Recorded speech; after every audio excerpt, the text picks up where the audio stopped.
Hello everyone, আমি রয়েছি রণদীপ তোমাদের সঙ্গে, আর তোমরা শুনছো তোমাদের প্রিয় চ্যানেল থ্রিলারল্যান্ড। আজকে শুক্রবার, রাত ঠিক 8টা, অর্থাৎ একটা নতুন গল্প শোনার দিন। আজকে কোন গল্পটা তোমরা শুনতে চলেছ সেটা নিশ্চয়ই গতকালের লাইভে তোমরা জেনেই গেছো। আজ আমাদের থ্রিলারল্যান্ডে একটা বিশেষ দিন, কারণ আজকের গল্প প্রখ্যাত সাহিত্যিক শ্রীমতী সুচিত্রা ভট্টাচার্যের অমর সৃষ্টি মিতিন মাসি সিরিজের উপন্যাস কুড়িয়ে পাওয়া পেনড্রাইভ। কলকাতার ঢাকুরিয়ার বাসিন্দা থার্ড আই ইনভেস্টিগেশন এজেন্সির কর্ণধার প্রজ্ঞা পারমিতা মুখার্জি তার বঞ্ঝী এবং সহকারী টুপুরের কাছে ও আপামর বাঙালি পাঠকের কাছে তিনি মিতিন মাসি নামেই বেশি পরিচিত। স্বামী পার্থপ্রতিম এবং ছেলে বুমবুমকে নিয়ে তার ছোট্ট সংসার সামলে দিব্যি জটিল সমস্ত কেস সলভ করে দেন তিনি। সুচিত্রা ভট্টাচার্য, জন্ম 10ই জানুয়ারি 1950 সালে বিহারের ভাগলপুরে।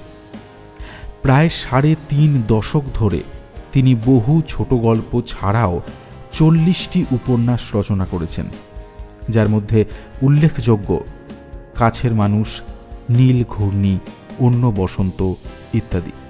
ভূষিত হয়েছেন শরৎ পুরস্কার, সাহিত্য সেতু পুরস্কার এবং তারা শঙ্কর পুরস্কারে। আজকের উপন্যাসটি প্রথম প্রকাশিত হয় 1418 আনন্দমেলা পূজাবার্ষিকীতে। আজকের উপন্যাসটা আমরা ভাগ করেছি 2টি পর্বে। এখন তোমরা শুনবে প্রথম পর্ব। শুরু হচ্ছে প্রখ্যাত সাহিত্যিক শ্রীমতী সুচিত্রা ভট্টাচার্যের মিতিন মাসি সিরিজের উপন্যাস কুড়িয়ে পাওয়া পেনড্রাইভ।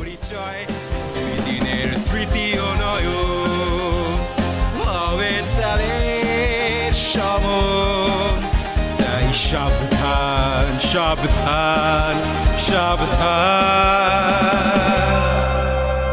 সাবধান।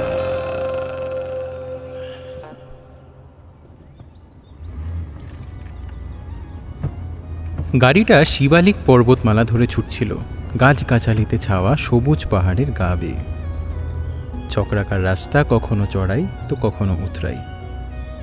পথের কিনারে গভীর খাদ, এই বাঁয়ে তো এই ডাইনে। ভয়ঙ্কর ওইসব খাদের পানে তাকালে গা শিরশির করে, মাথা ঘুরে যায়।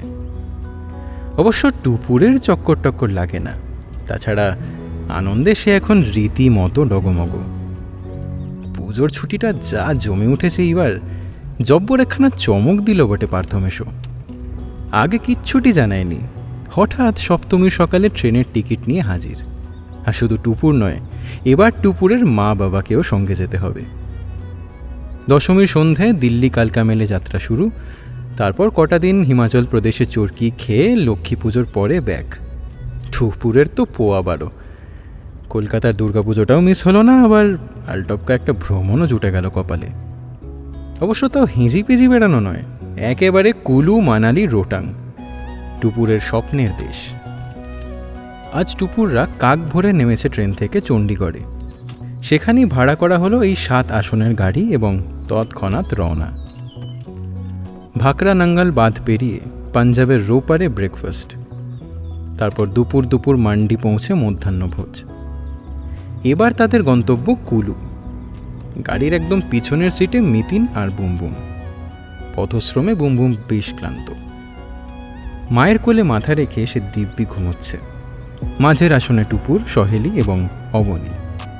পার্থ বসেছে ড্রাইভারের পাশে, হাতে হিমাচল প্রদেশের একখানা প্রকাণ্ড ম্যাপ।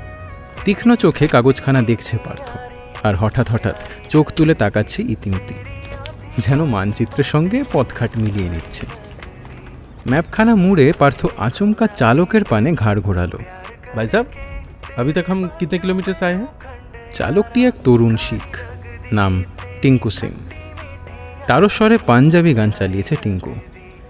গান না বাজালে নাকি পাহাড়ি রাস্তায় তার চোখ লেগে যায়। স্পিকারের আওয়াজ সামান্য কমিয়ে দিয়ে টিঙ্কু বলল, চণ্ডীগড় থেকে মান্ডি 200 কিলোমিটার, তার উপরে আরও 30-40 কিলোমিটার জুড়ে নেবেন। আচ্ছা, মানে কুলু এখনও 25-30 কিলোমিটার। পৌঁছাতে সন্ধে হয়ে যাবে। সহেলি খানিক ঝিমোচ্ছিলেন, ধর্মড়িয়ে সোজা হয়ে বললেন, হ্যাঁ সে কি, এই সেরেছে। তার মানে অন্ধকারের মধ্যে পৌঁছবো একটা অচেনা অজানা জায়গায়। তো জঙ্গলে গিয়ে পড়ছি নাকি? এত বিখ্যাত ট্যুরিস্ট স্পট, হিমালয়ের একটা প্রধান গেটও বলা যায়। কিন্তু গিয়ে হোটেল খুঁজতে হবে যে, আমাদের তো কোনো বুকিং টুকিং নেই। এবার অবনী ঢাউস বই থেকে মুখ তুললেন। ওটা আবার কোনো সমস্যা নাকি? তোমার গ্রেট সিস্টার আছে না টিমে, প্লাস আমার ওস্তাদ ভগ্নিপতি পার্থ। বাহ বাহ বাহ বাহ বাহ, সব দায় বুঝি ওদের। হ্যাঁ, তুমি খালি বসে বসে ঠ্যাং নাচাবে আর থান ইট গিলবে। অভিযোগটা অবশ্য 100% সত্যি। পরশু সন্ধ্যায় ট্রেনে চড়ার পর থেকে কুটোটি নাড়েননি অবনী। মালপত্র তোলা নামানো, রাতে শোয়ার বন্দোবস্ত, খাবার জোগাড়, চণ্ডীগড়ে নেমে গাড়ির জন্য ছোটাছুটি, সমস্ত ঝক্কি মিতিন আর পার্থ পালা করে সামলেছে। আর অবনী এদিকে বইই পড়ে চলেছেন একটানা। সম্প্রতি সমুদ্র সম্পর্কে বেজায় আগ্রহ জেগেছে তার, তাই তিনখানা ওশিয়ানোগ্রাফির বই নিয়ে চলেছেন পাহাড়ে। টুপুরের বাবার এহেন বিদঘুটে খেয়ালে তার মা তো বিরক্ত হবেন, সেটাই স্বাভাবিক। অবনী অবশ্য গ্রাহ্যেই আনলেন না সহেলিকে। আরে বাবা, ওরা অল্প বয়সী, ওসব কাজ তো ওদেরই মানায়। তারপর মিতিন হলো গিয়ে ডিটেকটিভ, সুপার স্মার্ট লেডি। পার্থও যথেষ্ট চালাকচতুর বিজনেসম্যান। আমার মতো আজীবন ছাত্র ঠেঙানো এক সাধারণ কলেজ মাস্টারের সঙ্গে ওদের তুলনা হয় নাকি? শোনো, তোমার কায়দাবাজির কথা রাখো তো। সাফ বলে দিচ্ছি, কুলুতে কিন্তু মিতিন পার্থ মোটেই গাড়ি থেকে নামবে না। তুমি একা গিয়ে একটা ভালো হোটেলের ব্যবস্থা করবে, ব্যাস। মিতিন মুচকি হেসে ফোড়ন কাটল। রাতটা তাহলে গাড়িতেই কাটাতে হবে রে দিদি। তারপর ভোর হলে আমাদেরই বেরোতে হবে অবনীদাকে খুঁজতে। পার্থ হা হা করে হেসে উঠল। টুকুরও হাসছে মিটিমিটি। চোয়াল শক্ত রেখেও নিজেকে আর সামলাতে পারলেন না সহেলি, ঠিক করে হেসে ফেলেছেন। ব্যাস, অবনীকে আর পায়কে। ফের তিনি বইয়ের পাতায় মনোযোগী। অপাঙ্গে তাকে একবার দেখে নিয়ে পার্থ বলল, এবার জায়গা বুঝে কোথাও একটু দাঁড়ালে হয় না? টুপুর জিজ্ঞেস করল, কেন? স্ন্যাক্স ব্রেক, 1 কাপ গরম চায়ের সঙ্গে সিঙ্গাড়া কিংবা চপ। সেই তুমি এখন খেতে পারবে? দুপুরে না 10-11 খানা রুটি সাঁটালে? সর্বনাশ, তুই গুনছিলি নাকি? এমন সুন্দর পাহাড়ি জায়গা, নির্মল বাতাস, নো পলিউশন, যা খাচ্ছে আর তুরন্ত হজম হয়ে যাচ্ছে। পেট ফের হাঁক ছাড়ছে রে। পেট ছাড়া আরও অঙ্গ আছে মশাই, চোখ দুটোকেও একটু ইউজ করো আর ভালো করে সিন সিনারিগুলো দেখো। আরে দেখার এখন আছেটা কি? মান্ডির পর সেই যে শুরু হলো, শুধু পাহাড় আর পাহাড়, পাহাড় আর পাহাড়। 2 ঘন্টা ধরে তো পাহাড়ই গুনে যাচ্ছি। তাও যদি একখানা আইস পিক চোখে পড়তো। আর সঙ্গে সঙ্গে যে বিপাশা নদীটা চলছে সেটা নজরে পড়ছে না? আরে বিপাশা তো এখন সারাক্ষণই পাশে পাশে থাকবে ম্যাডাম। কুলু মানালি ছাড়িয়ে সেই রোটাং পাস পর্যন্ত কতবার যে ওর সঙ্গে মোলাকাত হবে। বেশ তো, কিন্তু খানিকক্ষণ আগে যে লেকটা পড়লো সেটাও কি তোমার মনে ধরলো না? উইল নদীর প্যান্ডোডাম মন্দ নয়, তবে কুলু হলো গিয়ে ভ্যালি অফ গডস। দেবদেবীদের উপত্যকায় আমি আরও একটু সুন্দর কিছু এক্সপেক্ট করি। পাবে পাবে, পৌঁছে দেখো। ওদের কথোপকথনের মাঝেই সূর্য ঢাকা পড়েছে একটা পাহাড়ের আড়ালে। মাথার উপর ঝকঝক করছে আকাশ, তবু আলো যেন মরে এলো সহসা। দ্রুত ছায়া ঘনাচ্ছে। পাহাড়ের গায়ে দূরে দূরে দেখা যায় ছোট ছোট গ্রাম। আলো ছায়া মাখা চাষের ক্ষেতগুলো এখন প্রচণ্ড অপরূপ। দুপুর এক দৃষ্টে বাইরেটা দেখছিল। বিউটিফুল, ঠিক যেন পটে আঁকা ছবি। কিরে, একবার চোখটা ম্যাপ থেকে বাইরে ঘোরাও না, দৃশ্যগুলো দেখে মনে হচ্ছে কেউ যেন তুলি দিয়ে এঁকেছে। ন্যাচারাল বিউটি তো আছেই রে, নইলে এখানকার মানুষেরা এমনি এমনি কি জন্ম থেকে আর্টিস্ট হয়? জানিস নিশ্চয়ই, কুলু উপত্যকায় পেইন্টিংয়ের একটা নিজস্ব ধারা আছে। লোকাল শিল্পীরা এক একজন তো রীতিমতো তুখোড়, এমন এমন ছবি আঁকে সাহেবরা পর্যন্ত ভিড়মি খেয়ে যায়। কত যে বিদেশি টুরিস্ট এখান থেকে ছবি কিনে নিয়ে যায়। তাই এই আমরাও 2-1টা কিনতে পারি তাহলে। ড্রয়িং রুমে একটাও ভালো পেন্টিং নেই, যদি পছন্দসই কিছু পাওয়া যায়। নো প্রবলেম, এখন তো কুলুতে বিখ্যাত দশেরার মেলা চলছে, ওখান থেকেই বেছে বুঝে নিতে পারবেন।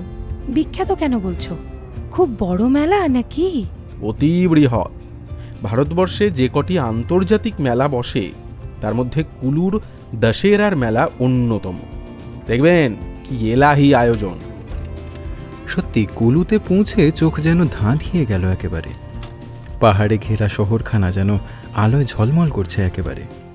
বড় রাস্তার গায়ে সমতলে বিশাল এক মাঠ, সেখানেই বসেছে মেলা। গিজগিজ করছে মানুষ, মাইক বাজছে, লোকজনের হইহল্লায় চতুর্দিক সরগরম।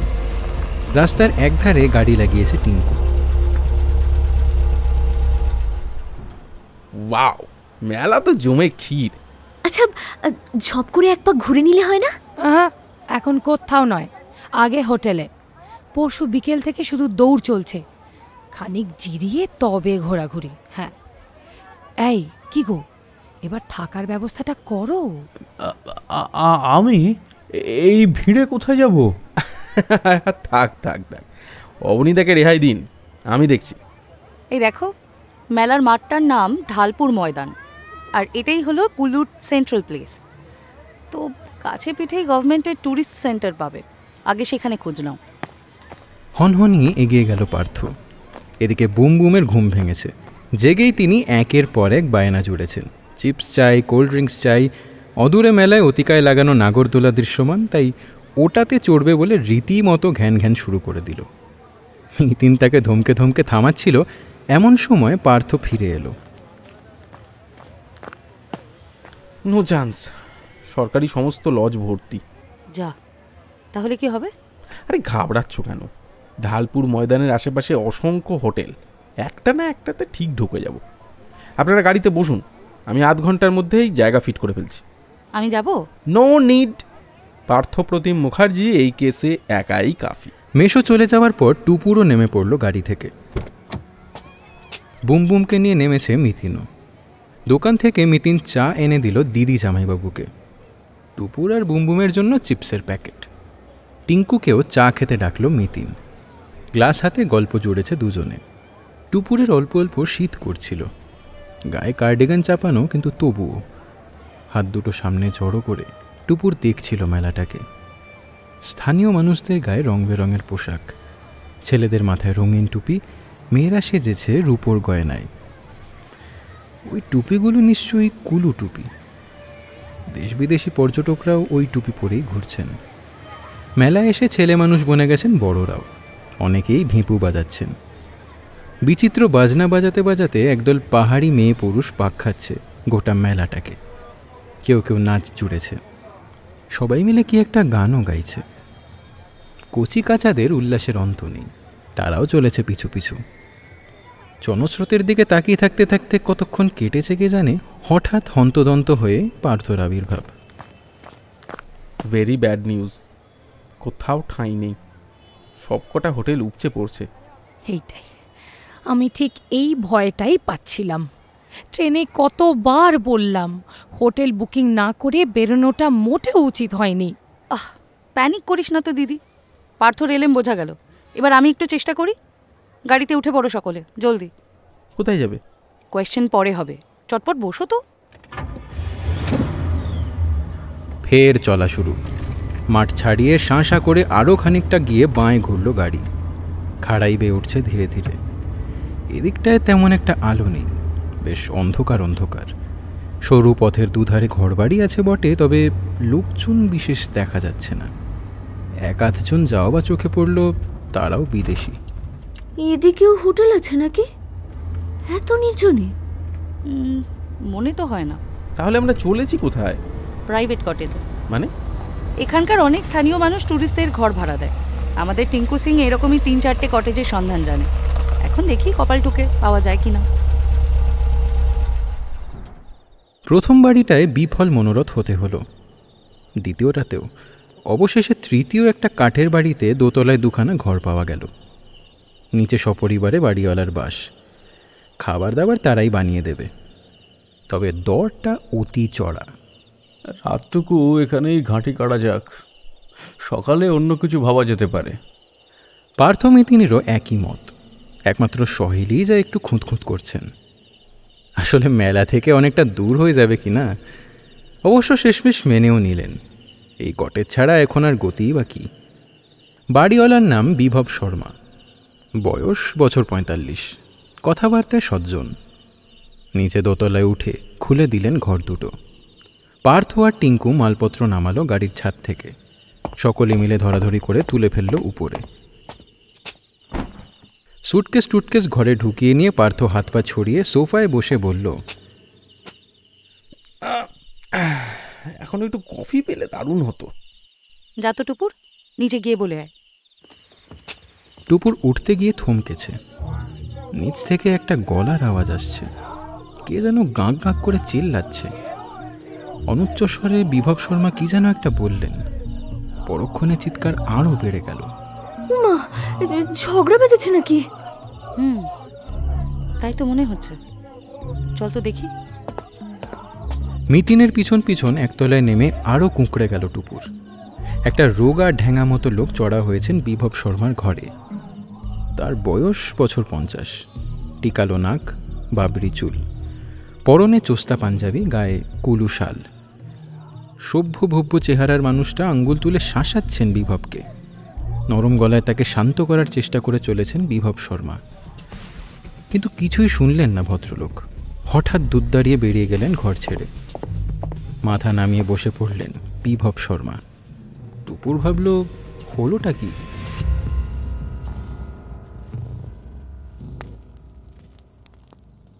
ফায়ার প্লেস রয়েছে, ইংলিশ খাট দিয়ে সাজানো দিব্যি আরামদায়ক কামরাও। দরজা জানলায় লম্বা লম্বা পর্দা, মেঝে মোটা কার্পেট, এক সেট সোফা, কারুকাজ করা centre table, wardrobe, dressing table, TV, shower, geyser, commode বসানো ঝকঝকে বাথরুম সবই মজুদ। এমনকি লেখাপড়া করার চেয়ার টেবিলও রয়েছে। আর সেখানেই শোভা পাচ্ছে একটা কম্পিউটার। বিদেশি পর্যটকদের মন কাড়ার জন্যই বুঝি এত সব বন্দোবস্ত। দেয়ালে খান দুয়েক পেন্টিংও ঝুলছে। পাহাড়ের দৃশ্য, পাহাড়ি মানুষের মুখ, বিপাশা নদী, এইসব বিষয়বস্তু। আঁকার মান নেহাত মন্দ নয়, তাকিয়ে থাকতে বেশ লাগে। সারাদিন পর এমন একটা আস্তানা পেয়ে সকলেরই শরীর বেশ ছেড়ে গিয়েছে। কেউ আর বেরোনোর নামটা করছে না। উষ্ণ জলে হাত মুখ ধুয়ে যে যার মতো তরতাজা হয়ে নিল খানিকটা। এখন সকলে মিলে একটা ঘরেই জড়ো হয়েছে। কফি আর গরম গরম চিকেন পকোড়া হাজির। হাত মুখ দুই চলছে সমান তালে। বসেছে গল্পের আসর। নিচের ঘটনাটা নিয়ে আলোচনা হচ্ছিল। যে ভদ্রলোক এসে চেঁচামেচি করছিলেন তিনি নাকি একজন স্থানীয় শিল্পী, নাম বৈজনাথ রাই। এই কটেজেই নাকি দুজন লোক এসে উঠেছিল। তারা 3খানা ছবি আঁকতে দিয়েছিল বৈজনাথকে। আজ সকালে বৈজনাথের বাড়ি থেকে ছবি 3টে নিয়েও এসেছে লোকগুলো। তখন নাকি তারা বলেছিল যে সন্ধেবেলা কটেজে এসে টাকা নিয়ে যেতে। এখন বৈজনাথ এসে দেখছেন যে চিড়িয়া উধাও। মাঝখান থেকে বেচারার কড়কড়ে 40,000 টাকার চোট। এরপরেও বৈজনাথ ক্ষিপ্ত না হয়ে পারেন? ছি ছি ছি, শিল্পীকে কেউ এইভাবে ঠকায়? লোকগুলো মহাপাজিত। ওরকম বদমাইশ টুরিস্টও আসে তাহলে? ট্যুরিস্টদের মধ্যে সব ধরনের চিজই থাকে। লোকগুলো এদেশি না ফরেনার? খাঁটি ভারতীয়। মিস্টার শর্মা তো বললেন দুজনেই নাকি মুম্বাইকার। পরিচয় দিয়েছিল বিজনেসম্যান বলে। চিটিংবাজির বিজনেস করে হয়তো। তা হোটেলে না উঠে এখানে আড্ডা গেড়েছিল যে বড়? কে জানে, হয়তো আমাদের মতোই জায়গা না পেয়ে। কবে এসেছিল? 12 দিন নাকি ছিল এখানে। মানে পুজোর আগে থেকে? স্ট্রেঞ্জ, তখনও তো মেলা শুরুও হয়নি। 12 দিন ধরে টাউনের কোনো হোটেল না পাওয়াটা যেন কেমন কেমন লাগছে। কি গো, তোমার ইনটিউশন কি বলে? ওদের হয়তো ওই রকম জায়গায় পছন্দ। আর তাছাড়া অনেকেই তো ভিড়ভাড়টা পছন্দ করে না, বেড়াতে এসে নির্জনতাই খোঁজে, তাই না? আরে মিটারও তো এখানে কম ওঠেনি। শুধু রুম চার্জই দিয়েছে প্রায় 1,00,000 খানেক। দিয়েছে, তাদের খেয়াল। তুমি কি এর মধ্যে কোনো রহস্য পাচ্ছ না? তুমি কি আমায় খোঁচাচ্ছ? না, জাস্ট ওয়ান ডিডাকশনটা বুঝতে চাইছি। সরি, একটা মাত্র সমীকরণ থেকে XYZ এর সম্পর্ক ধারণা করা সম্ভব নয়। না, আমার কিন্তু মনটা খচখচ করছে মিতিন মাসি। যারা লাখ টাকা শুধু ঘর ভাড়াই দেয় তারা বৈজনাথ রায়ের মাত্র 40,000 টাকা মেরে দেবে। এই প্রশ্নটায় দম আছে। তবে কি জানিস, মানুষ বড় আজব জীব রে। কোটি কোটি টাকা যার রোজগার, সেও হয়তো কাজ করিয়ে লোককে পয়সা দেয় না। আরে ওই হায়দ্রাবাদের নিজামের কথাই ভাব না। লাখ লাখ টাকা খরচ করে পার্টি দিতেন, কিন্তু অনুষ্ঠানের শেষে এঁটো খাবারও ফেলে দেওয়ার জো ছিল না। তার কর্মচারীদের ওইসব গিলতে হতো। অথচ তিনি তখন পৃথিবীর 1 নম্বর বড় লোক। গ্যারেজে তখন তার লাইন দিয়ে রোলস রয়েস। বুঝেছি, তুমি ব্যাপারটাকে আমল দিচ্ছ না। আর একটা স্ট্রাইকিং পয়েন্ট আছে কিন্তু, তোমরাই বললে বৈজনাথ রায় 20,000 টাকা অ্যাডভান্স নিয়েছিলেন, পাওনা আরও 40, অর্থাৎ 3টে ছবির জন্য মোট 60,000। লোকাল একজন আর্টিস্টের পক্ষে দামটা কি একটু বেশি থাকে না? না, আমার তা মনে হয় না। তাই? তা কেন জানতে পারি? কারণ বৈদ্যনাথজির পেইন্টিংয়ের হাত যথেষ্ট ভালো, তাই ওই রকম অ্যামাউন্ট উনি দাবি করতেই পারেন। বৈজনাথজি কেমন আঁকেন তা তুমি জানলে কি করে? দেওয়ালের ছবিগুলো দেখে। এগুলো বৈজনাথজির আঁকা নাকি? Yes sir. শুধু কান নয়, চোখ দুটোও খোলা রাখো। ছবির কোনায় বৈজনাথ রায়ের সিগনেচার রয়েছে, ভালো করে দেখো। পার্থ ফ্যাল ফ্যাল করে তাকাচ্ছে, টুপুরও হাঁ। ইস, সত্যি মিতিন মাসির পর্যবেক্ষণ শক্তিটা কেন যে টুপুর এখনো আয়ত্ত করতে পারল না। চিকেন পকোড়া শেষ। এই তোমাদের রহস্য খোঁজা এবার থামাও তো, একটু কাজের কথা হোক। যেমন? এই এখানে যাব ওখানে যাব বললেই তো হবে না। আমাদের এক্স্যাক্ট ট্যুর প্ল্যানটা কি? কালকের দিনটা আমরা কুলুতেই থাকছি, লোকাল যা যা দ্রষ্টব্য তা তো দেখবই। খানতিনেক মন্দির আছে, তার মধ্যে ওই বিজলেশ্বর মহাদেব টেম্পল, ওটা তো যথেষ্ট ফেমাস। বিপাশার পাড়েও ঘুরবো, তারপর বিকেল থেকে মেলা। আর আপনিও প্রাণ খুলে শপিং করতে পারবেন। আমি কিন্তু জায়ান্ট হুইল চড়বই, আর আমার একটা লাল সবুজ টুপিও চাই। সব হবে বুম বুম। হ্যাঁ, তারপর ধরুন পরশু সকালে আমরা বেরিয়ে যাচ্ছি, স্ট্রেট টু মানালি। সেখানে 3 নাইট হল্ট।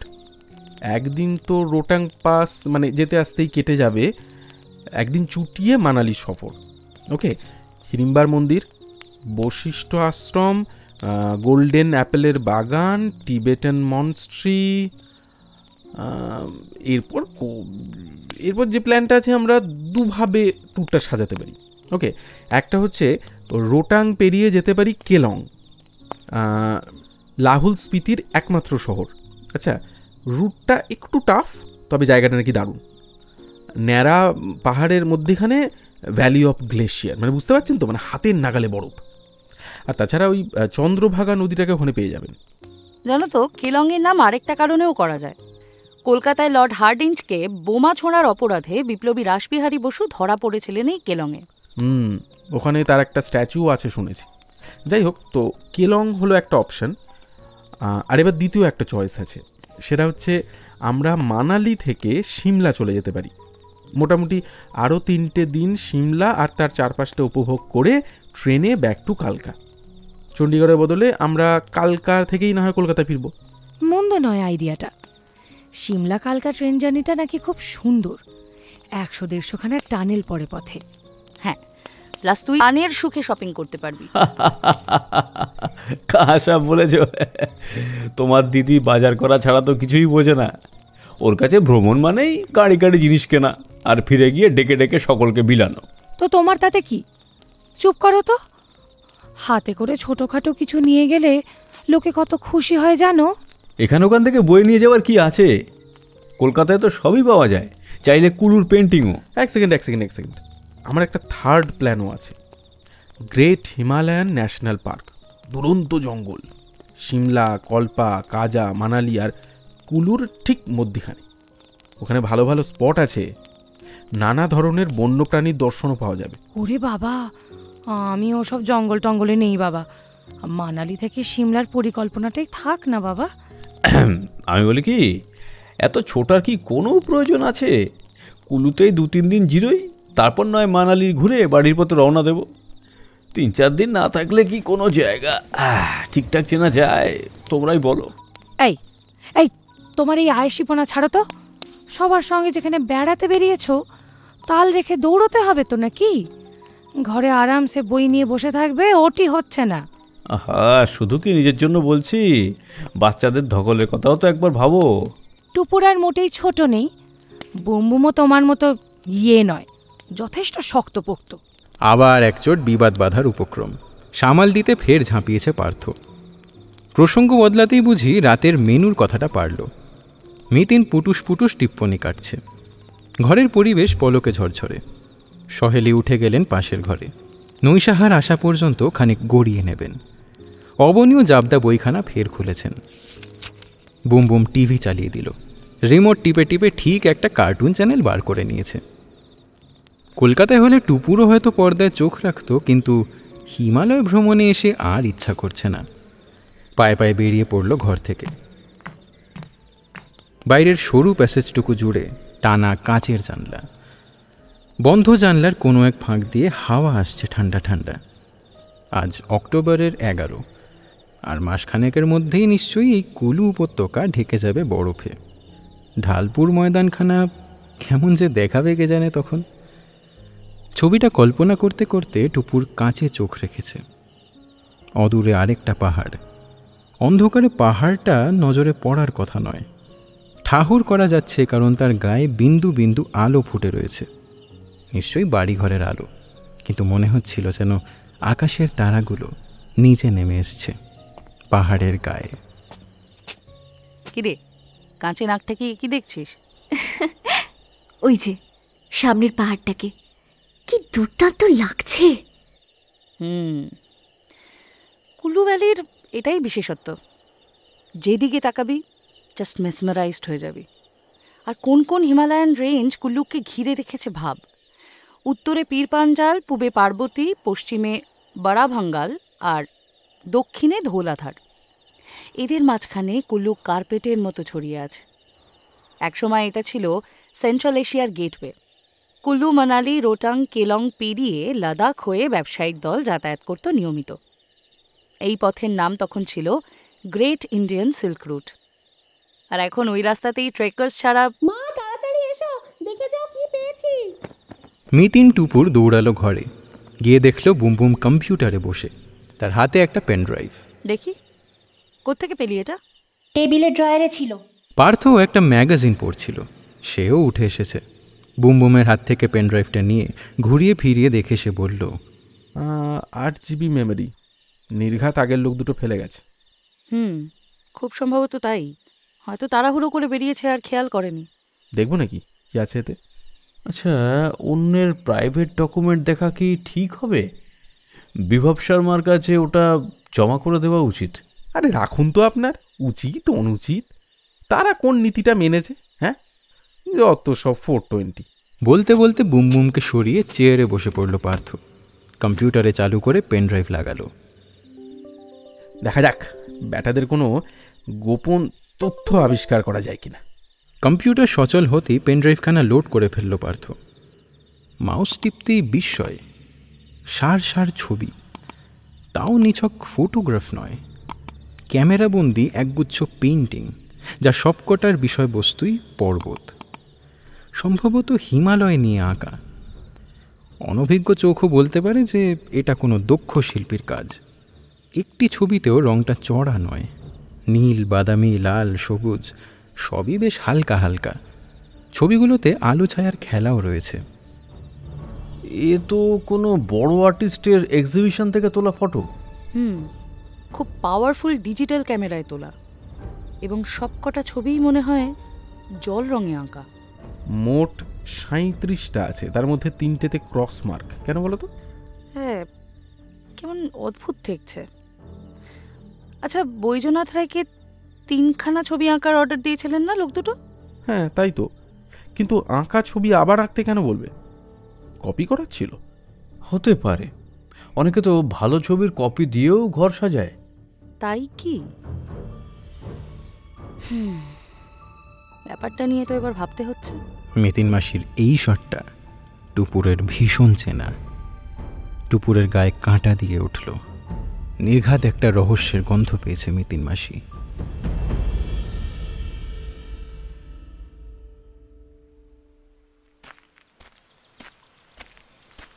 মাত্র 20-30 ফিট নিচ দিয়ে বয়ে চলেছে খরস্রোতা বিপাশা। এবড়ো খেবড়ো ঢাল বেয়ে সেদিক পানে নামছিল টুপুর, সঙ্গে বুম বুম। মিতিন পার্থও আসছে পিছন পিছন সতর্ক পায়ে। চার মূর্তিরই পোশাকে আজ ভীষণ মিল। পরনে জিন্স আর জ্যাকেট, পায়ে স্নিকার্স। সহেলি অবনী উপরে দাঁড়িয়ে, দুজনেই দেখছেন টুপুর মিতিনদের অবতরণ। এই এই সাবধানে সাবধানে, নিচে কিন্তু শুধু পাথর, একটা হোঁচট খেলে কেলেঙ্কারি ঘটবে। সাবধানে দুজনে। কিচ্ছু হবে না মা। আরও নেমে একটা বড় সড়ো প্রস্তরখণ্ডের উপর ব্যালেন্স করে দাঁড়িয়েছে টুপুর। ঝুঁকে সন্তর্পণে ছুঁল বহতা ধারাকে, পলকে আঙ্গুল সরিয়ে নিয়েছে। কি ঠান্ডা। পার্থর কাঁধে ক্যামেরা, শাটার টিপছে পটাপট। হবে না, ডাইরেক্ট বরফ গলা জল। রোটাঙের হিমবাহ থেকে রওনা দিয়ে কতটুকুই বা এসেছে। কি স্বচ্ছ গো জলটা, একেবারে কাঁচের মতন। তলার নুড়ি পাথর পর্যন্ত স্পষ্ট দেখা যাচ্ছে। নদী যতক্ষণ পাহাড়ের কোলে ততক্ষণ সে এরকম, নোংরা তো হয় সমতলে গিয়ে। হ্যাঁ তা বটে। টুপুর নিজের মনেই মাথা দোলালো। সত্যি, পাহাড়ে বুঝি কোনো মালিন্যই টিকতে পারে না। নদীর জলে, নদীর পাড়ে কত ছোট ছোট পাথর, তারাও যেন চকচক করছে। সূর্য এখন পশ্চিম গগনে, তার নরম রোদ্দুর যেন পালিশ মারছে পাথরে। জলেও সোনালি আভা ঝিকমিক। সকাল থেকে টুপুর যা দেখছে সবই যেন অপরূপ। ঘুম থেকে উঠে যেই না জানলার পর্দা সরালো, অমনি সামনে সবুজ পাহাড়, পাইন আর দেবদারুতে ছাওয়া। নিচে শ্যামল উপত্যকা, মধ্যিখান দিয়ে বয়ে চলেছে রূপলি আঁকা বাঁকা নদী। তাকিয়ে থাকলে প্রাণ আর চোখ দুই জুড়িয়ে যায়। তারপর তো জলখাবার খেয়ে 9টা নাগাদ বেরোনো হলো, আর তখন থেকেই বুঁদ হয়ে রয়েছে সবাই এই নিসর্গ শোভায়। মেন রোডে গাড়ি থেকে নেমে 3-4 কিলোমিটার হেঁটে বৈষ্ণোদেবীর মন্দিরে গেল সবাই। ওই রাস্তাটাও কি সুন্দর, দুপাশে পাহাড়ের গায়ে অজস্র নাম না জানা ফুল, কত যে তাদের রঙের বাহার। বিজলেশ্বর মন্দিরে যাওয়াটাও বৃথা হয়নি। বিপাশা আর পার্বতী নদী যেখানে পাওয়া গেছে, সেই জায়গাটাও যে কি দারুণ লাগে উপর থেকে। বাড়তি জুটল মন্দিরের গল্পটা। প্রতি বছর নাকি বাজ পড়ে শিবলিঙ্গটি চুরমার হয়ে যায়, আর পুরোহিত নাকি ছাতুর সঙ্গে মাখন মিশিয়ে সেটাকে ফের জুড়ে দেন। রাস্তাটা খানি গোলমেলে ছিল, সঙ্গে টিঙ্কু থাকায় অবশ্য তেমন একটা অসুবিধে হয়নি। এই গোটা উপত্যকাটাই হাতের তালুর মতো চেনে টিঙ্কু ভাই। সেই টিঙ্কুই এবার হাত নেড়ে ডাকছে টুপুরদের। সহেলি বিকেল বিকেল মেলায় ঘোরার জন্য একেবারে ব্যস্ত হয়ে পড়েছেন। অবনী তাড়াতাড়ি মেলা দেখে কটেজে ফিরতে চান। ওশিয়ানোগ্রাফির বই বোধহয় তাকে টানছে। পার্থ টুপুর কারোরই কিন্তু এখন নদী ছেড়ে নড়ার মোটেই ইচ্ছে নেই। দুপুরে পেট পুরে পরোটা কাবাব খেয়েছে। এখন একটু পাথরে বসে রোদ পোহালে ভালো লাগবে।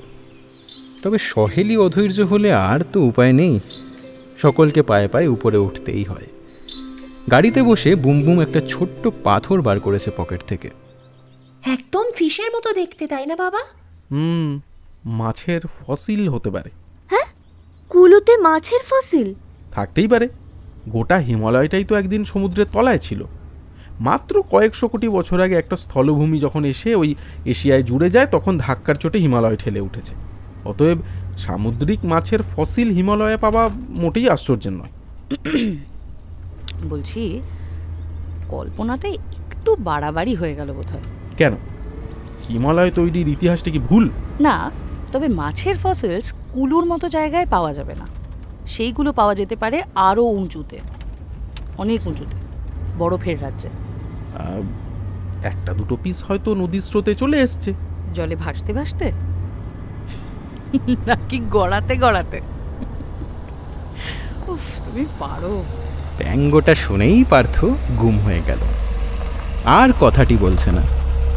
গাড়ি ঢালপুর ময়দান পৌঁছে গিয়েছে। প্যাজার মুখে সে সিট থেকে নামলো। একে একে অন্যরাও। বুমবুম তো তীর বেগে ছুটেছে মেলার পানে। টুপুর ধাওয়া করল তাকে। সকালে অনেকটা হেঁটে কাহিল হয়ে পড়েছিলেন সহেলি। সামনে দেদার দোকানপাট দেখে তার হাঁটু কোমরের ব্যথা কোথায় যেন উধাও হয়ে গেল। জল জলে মুখে কেনাকাটায় ব্যস্ত হয়ে পড়লেন। মেলাখানা সত্যি তারিফ করবার মতো। হরেক জিনিসের পসরা সাজিয়ে বসেছে পাহাড়ি মানুষরা। মুখোশ, টুপি, শাল, শাড়ি, সোয়েটার, জ্যাকেট, গয়না, এসব তো আছেই, সঙ্গে হাতে বানানো আরও কত রকম সামগ্রী। বেশ কিছু তাঁবু পড়েছে মেলার মাঠে। একটা তো রীতিমতো জমকালো, মাথায় অনেক পতাকা উঠছে। এক জায়গায় সিমেন্টের গ্যালারিতে চলছে নাচ গান, কোথাও নানান ঠাকুর দেবতার মূর্তি। টুপুর মূর্তিগুলোর সামনে এসে দাঁড়িয়ে পড়েছিল। বুম বুমের হাত খামচে ধরে একটা পিতলের প্রতিমা দেখিয়ে সে পার্থকে জিজ্ঞেস করলো, মিশো, ওটা কোন ঠাকুর গো? সম্ভবত মানালির হিড়িম্বা টেম্পলের দেবী। অবশ্য ঠিক বলছি কিনা তোর মাসির কাছে জেনে নে। না না, ঠিকই বলেছ, ওটা হিড়িম্বা মন্দিরের দুর্গা। এখানে আনা হয়েছে কেন? কুলুর দশেরা মেলায় এটাই তো রেওয়াজ। গোটা উপত্যকার নানান গ্রাম থেকে এখানে দেবদেবীদের আনা হয় দশমীর দিন। টানা 10 দিন দেবদেবীরা এখানেই থাকেন। দশেরায় রাবণ বধ হয় না? হয়, তবে দশমীতে নয়, মেলার শেষ দিনে। স্টাইলটাও আলাদা রকম। রাবণের কোনো পুত্তলিকা পোড়ানো হয় না, তার বদলে রাবণের সিম্বল হিসাবে ঘাসের স্তূপে আগুন ধরানো হয় বিপাশার পারে। আর সেদিন বসে দেবতাদের দরবার। লোকাল লোকজন যে যার পছন্দ মতো দেবতাদের কাছে মনস্কামনা জানায়। সেদিন নাকি মহা ধুমধাম। বাবা, ও বাবা, আমি কিন্তু জায়ান্ট হুইল চড়বই, আর আমার একটা ক্যান্ডি ফ্লাস চাই। এই শোনো, তুমি যাও বুম বুমকে নিয়ে, আর আমি আর টুপুর একটুখানি চারপাশটা ঘুরে আসছি। কেন, টুপুর জায়ান্ট হুইলে চড়বে না? টুপুরের খুব ইচ্ছা ছিল যাওয়ার, কিন্তু মিতিন মাসির সঙ্গ ছাড়তেও মন চাইছে না। কালকের পেনড্রাইভটা দেখার পর থেকে মিতিন মাসি কী ভাবছে, কি করবে সব বুঝতে হবে তো। সারাদিন মাসির সঙ্গে সেঁটে না থাকলে আবার যদি কিছু মিস হয়ে যায়। আসলে বলছিলাম কি, এখন থাক, পরে না হয়। বুম বুম পার্থ চলে গেল। অবনী আর সোহেলিও যে কোথায় হারিয়ে গিয়েছেন কে জানে। মিতিনের পাশে পাশে হাঁটছিল টুপুর, এক প্রকাণ্ড চেহারার তিব্বতী, কুলুর পোশাক বিক্রি করছে। মেয়েদের হাঁটু ঝুল উলের জামাগুলো বেশ বাহারি। দাঁড়িয়ে নিরীক্ষণ করছিল টুপুর। হঠাৎ কাঁধে মিতিনের চাপ। কে গো? ওই দেখ। মিতিন মাসির দৃষ্টি অনুসরণ করে টুপুরের চোখ বড় বড়। খানিক তফাতে একটু ফাঁকা মতো জায়গায় এক দাড়িওয়ালা সাহেবকে চেয়ারে বসিয়ে ও কে তার প্রতিকৃতি আঁকছে। কালকের সেই বৈজনাথ রায় না? ইয়েস, আয় তো আমার সাথে। আঁকায় ব্যাঘাত না ঘটিয়ে বৈজনাথের ঠিক পিছনটাতে এসে দাঁড়ালো মিতিন। নিঃশব্দে দেখছে শিল্পীর কারিগরি।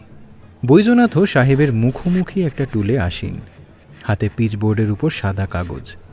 একবার করে সাহেবকে চোখ উঠিয়ে দেখছেন। পরক্ষণে চলছে তার স্কেচ পেন্সিল। এতই মগ্ন মিতিন টুপুরদের উপস্থিতি টেরই পাচ্ছেন না তিনি। মিনিট 10 মতো সময় লাগলো, তার মধ্যেই সাহেবের পোর্ট্রেট তৈরি। তেমন তাক লাগাতে না পারলেও সাহেবকে দিব্যি চেনা যায় ছবিতে। সাহেবও বেজায় খুশি। মানিব্যাগ থেকে ঝটাকসে 2খানা 100 টাকার নোট বাড়িয়ে দিলেন বৈজনাথকে। তারপর করমর্দন সেরে স্কেচখানা নিয়ে হাঁটা লাগালেন। আপ তো বহুত বড়িয়া আর্টিস্ট হে বৈজনাথ জি। পাজামা পাঞ্জাবির উপর হাতকাটা কুলু জ্যাকেট পরিহিত বৈজনাথ টাকাটা রাখছিলেন পকেটে। বললেন, आप लोगों को कहीं देखा है मैंने शायद। হ্যাঁ, বিভাব শর্মাজির কটেজে গতকাল সন্ধেবেলায় আপনি গিয়েছিলেন। সন্দিগ্ধ চোখে মেতিনার টুপুরকে একবার জরিপ করলেন বৈজনাথ। হ্যাঁ, যেতে হয়েছিল, কিন্তু আপনারা কে? আমরা বাঙালি ট্যুরিস্ট, কলকাতা থেকে আসছি। কালকে শর্মাজির মুখে আপনার ঘটনাটা শুনলাম, খুব খারাপ লেগেছে। আপনার মতো একজন শিল্পীকে এইভাবে চিট করাটা ভীষণ অনুচিত। কি আর করা, আমাদের নসিবই তো এরকম। ঠকাটাই তো শিল্পীদের নিয়তি। কিন্তু লোক দুটোর তো শাস্তি পাওয়া উচিত। পুলিশে কমপ্লেন করেছেন আপনি? লাভ কি, তারা তো হাওয়া। তাছাড়া আমার তো কোনো লিখিত চুক্তিও নেই। আচ্ছা, আপনার সঙ্গে ওদের যোগাযোগ কিভাবে হয়েছিল? আমি কাছেই থাকি, শাস্ত্রীনগরে। ওরা নিজেরাই আমার বাড়িতে এসেছিল। কবে? ওই দিন 15 আগে। ওরা আপনার ঠিকানা কি করে? দেখুন ম্যাডাম, আমি নগণ্য শিল্পী বটে, তবে একেবারে ফেলনা নই। আমার কয়েকটা পেইন্টিংয়ের ফটো ইন্টারনেটে আপলোড করা আছে, তাই দেখে কেউ কেউ আমার ছবি কিনতেও চায়। তাদের কথা ভেবেই ইন্টারনেটে নাম ঠিকানা দিয়ে রেখেছি। ও, তার মানে নেট থেকে জোগাড় করেছে। আমি ভাবলাম বিভাব শর্মাই হয়তো আপনার কথা। না না, ওরা তো প্রথমে আমার কাছে এসেছিল। আমি ওদের কটেজের হদিশটা দিই। বলেছিলাম ওখানে আমার কিছু ভালো কাজের স্যাম্পল পাবেন, ওগুলো দেখে আমার কাজের দামটা ঠিক করুন। আচ্ছা, যদি কিছু মনে না করেন একটা প্রশ্ন করতে পারি? মানে আমি জানতে চাইছিলাম যে আপনার ছবি মোটামুটি কীরকম দামে বিক্রি হয়? ঠিক নেই, 5,000, 10,000, 15, 20। এখানে তো আর কেউ জল রঙে আঁকে না। আমার ছবির তাই একটা ডিমান্ড আছে। আসুন না, এখানে আমার স্টল আছে, আপনারাও দেখতে পারেন।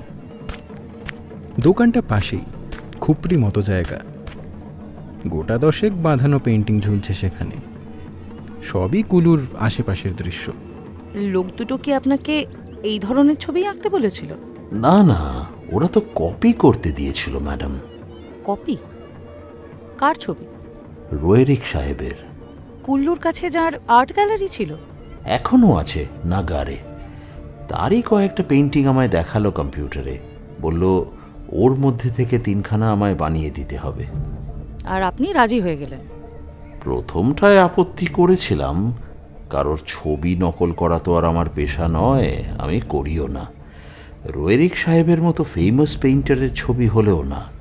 কিন্তু ওরা এমনভাবে ধরল, প্রায় জোর করে 20,000 টাকা হাতে গুঁজে দিল, বলল আরও 40 দেবে। আমারই কসুর, ছবি ডেলিভারির সময় পুরো টাকা বুঝে নেওয়া উচিত ছিল। বৈজনাথের বিরস মুখখানা দেখে খারাপই লাগছিল টুপুরের। মা তো ছবি ছবি করছিল, এখান থেকে একটা কিনে ফেলবে নাকি? থাক, পরে দেখা যাবে। কিন্তু কাল সকালেই তো আমরা মানালি চলে যাচ্ছি। আবার আসতেও তো পারি। কেন? বারে এই পথ দিয়েই তো ফেরা, মেলা তো তখনও চলবে। তাছাড়া আমার সিক্স সেন্স বলছে। কি বলছে মিতিন মাসি? কিছু না, চল, তোর মা বাবা কোথায় গেল খুঁজি, গিয়ে দেখি কি কি কেনাকাটা করলো। চ চ চ চ। টুপুর টের পাচ্ছিল মিতিন মাসি কি যেন একটা চেপে গেল। মনে মনে একটু অভিমানী হলো তার। কেন যে মিতিন মাসি একটু ঝেড়ে কাশে না।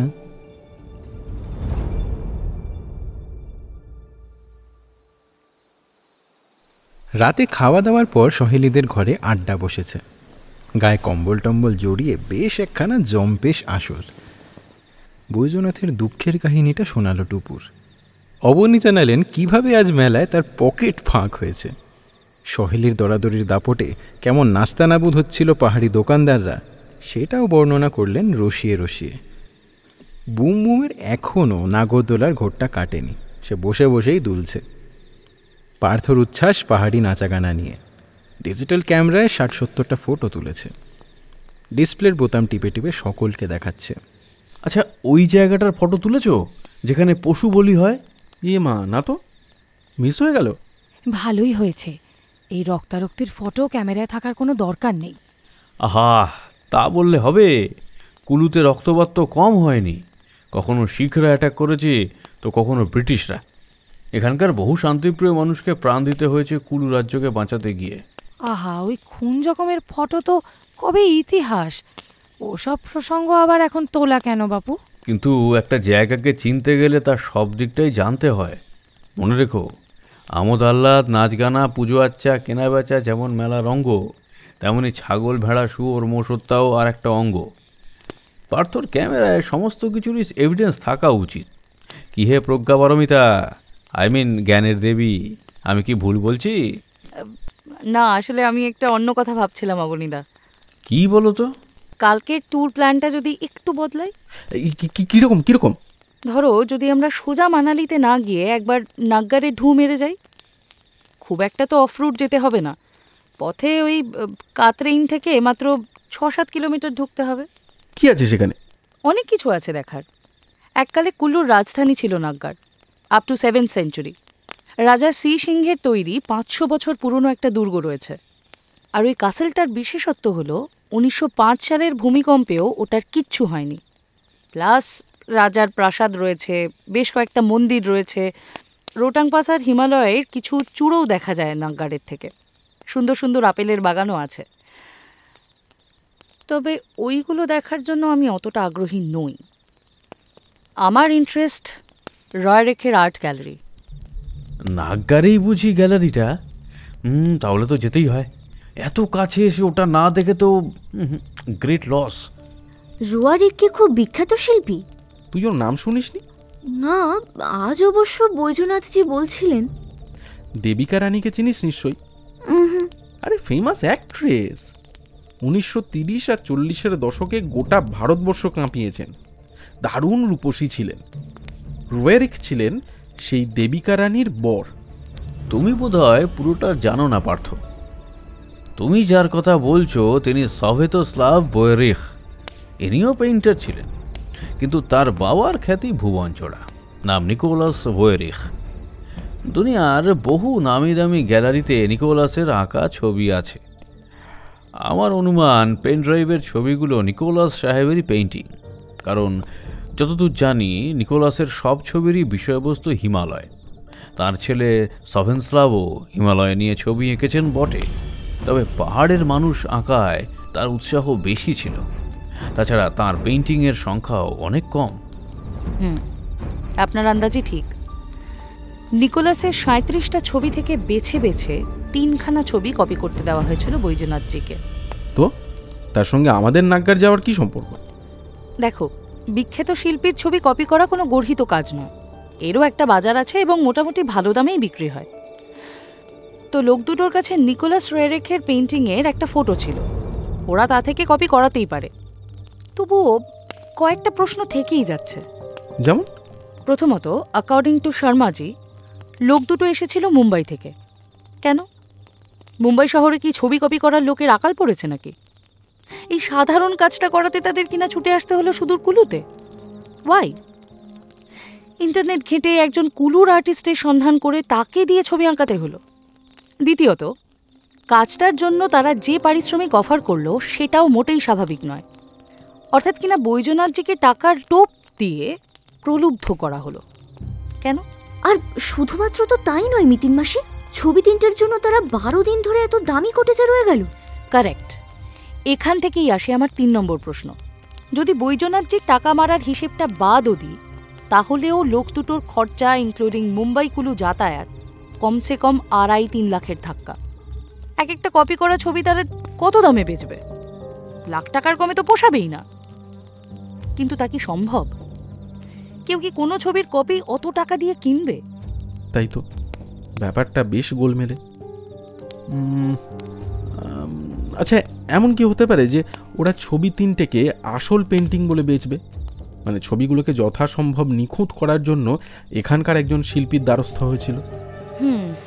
সেই সম্ভাবনা তো আছেই, কিন্তু আমি ভয় পাচ্ছি তার চেয়েও কোনো খারাপ মতলব যদি এঁটে থাকে। আর কি হতে পারে? ভাবছি নাঙ্কারে গিয়ে দেখি না একবার।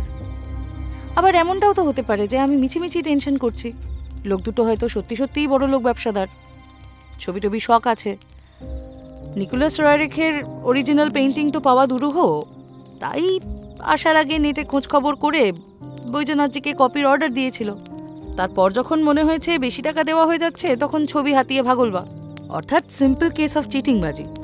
আবার বৈদ্যনাথজিও সম্পূর্ণ ঠকেছেন তাও তো নয়, 3টে ছবি কপি করবার জন্য 20,000 টাকা তো পেয়েছেন। সে যাই হোক, নিকোলাস বোয়েরিখের পেন্টিংয়ের ব্যাপারে আমার কিন্তু যথেষ্ট আগ্রহ আছে। কিছুদিন আগে একটা ম্যাগাজিনে ওর লাইফটা পড়ছিলাম, ভেরি ইন্টারেস্টিং। আদতে তো উনি রাশিয়ান, কিন্তু দেশে যথেষ্ট খ্যাতি থাকা সত্ত্বেও বলশেভিক বিপ্লবের পর উনি ভারতে পালিয়ে আসেন বউ হেলেনা আর 2 ছেলে মেয়েকে নিয়ে। সভেতোস্লাভ মানে যিনি দেবিকা রানীকে বিয়ে করেন, তিনি হলেন গিয়ে ছোট ছেলে। ভারতে এসে নিকোলাস এমনই হিমালয়কে ভালোবেসে ফেলেছিলেন। বাকি জীবনটা ওই নাগ্গারেই কাটিয়ে দেন। একটা আশ্রম মতো করে থাকতেন, পরে সেখানেই হয় তার আর্ট গ্যালারি। কুলুর লোকেদের হস্তশিল্প তাকে খুব টানত। সেগুলো সংগ্রহ করে নাগ্গারে একটা মিউজিয়ামও বানিয়েছিলেন নিকোলাস। নামটা সম্ভবত উরুসতী সংগ্রহশালা। এমনভাবে পাহাড়িদের সঙ্গে মিশে গিয়েছিলেন যে সবাই তাকে মুনি ঋষিদের মতো সম্মান করত। নামই হয়ে গিয়েছিল মহর্ষি নিকোলাস। উনি মারা গিয়েছিলেন। এই, তুমি এবার থামবে? কলেজে ক্লাস নিয়ে নিয়ে এমন অভ্যেস হয়েছে, বক্তৃতা শুরু করলে একটা পিরিয়ডের কমে বাকি বন্ধ হয় না। আরে নিকোলাস সম্পর্কে তুমি যদি পড়ো। আমার দরকার নেই, কাল তো নাগ্গার যাবই, সেখানে গিয়ে নয় তাকে বুঝে নেব। বক্তৃতা শেষ না করতে পেরে অবনী যেন মন অক্ষুণ্ণ, বেজার মুখে বাথরুমে চলে গেলেন। তাহলে আমরাই বা আর বসে থাকি কেন? ও ঘরে আমাদের কম্বলগুলো তো ওয়েট করছে, এবার গিয়ে ঢুকে পড়লেই হয়। এই শোনো না, তার আগে রুম ট্যারিফটা মিটিয়ে এলে হতো না? আরে সে তো কাল সকালেই সারতে পারি, ব্রেকফাস্ট না করে তো বেরোচ্ছি না। আরে সকালের জন্য ফেলে রাখার দরকার কি? তখন তাড়াহুড়োর মধ্যে থাকবো। আরে চলো না, শর্মাজির সঙ্গে একটু গপ্পসপ্পও করে আসি, চলো। ওকে, মহারানীর যা মর্জি। আমিও যাব। আচ্ছা চল।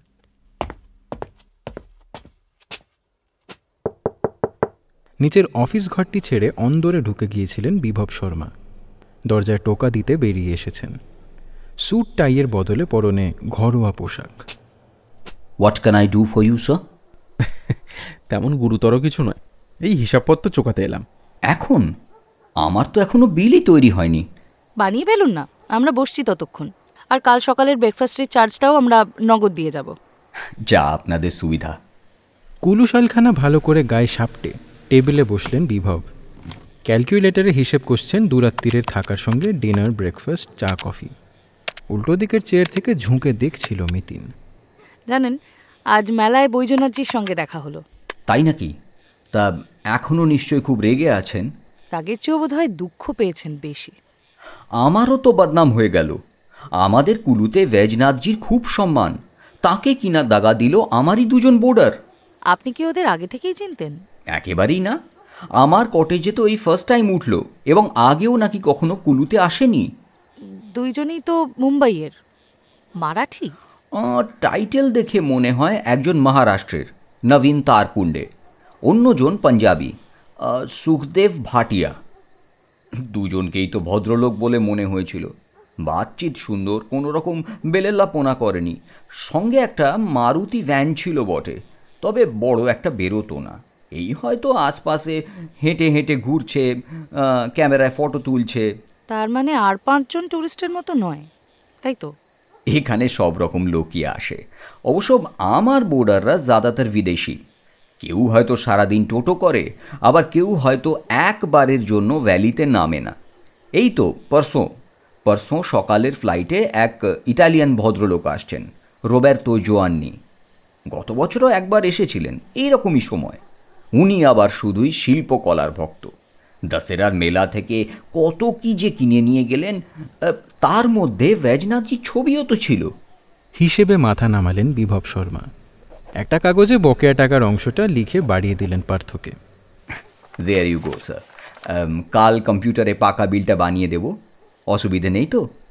না না, কোনো অসুবিধে নেই। টাকা মিটিয়ে উপরে এলো 3 জন। বুম বুম ঘুমিয়ে পড়েছে। তাকে তুলে নিজেদের বিছানায় নিয়ে গেল পার্থ। টুপুরকে শুভরাত্রি জানিয়ে মিতিনও গেল শুতে। অবনী সহেলির নাক ডাকছে। টুপুরের কে জানে কেন ঠিক ঘুম আসছিল না। বাইরে এক টানা ঝিঁঝির আওয়াজ। হঠাৎ হঠাৎ থেমে যাচ্ছে শব্দ, তারপর আবার শুরু হচ্ছে পূর্ণোদ্যমে। কম্বল সরিয়ে টুপুর জানলার কাছে এলো। বন্ধ কাচের ওপারে এক মনোরম জ্যোৎস্না। চাঁদের কিরণ ছড়িয়ে পড়েছে চরাচরে। অদূরে পাহাড়ের গায়ে আলোর পাতলা স্বর। চোখ যেন ফেরানো যায় না, তাকিয়েই আছে।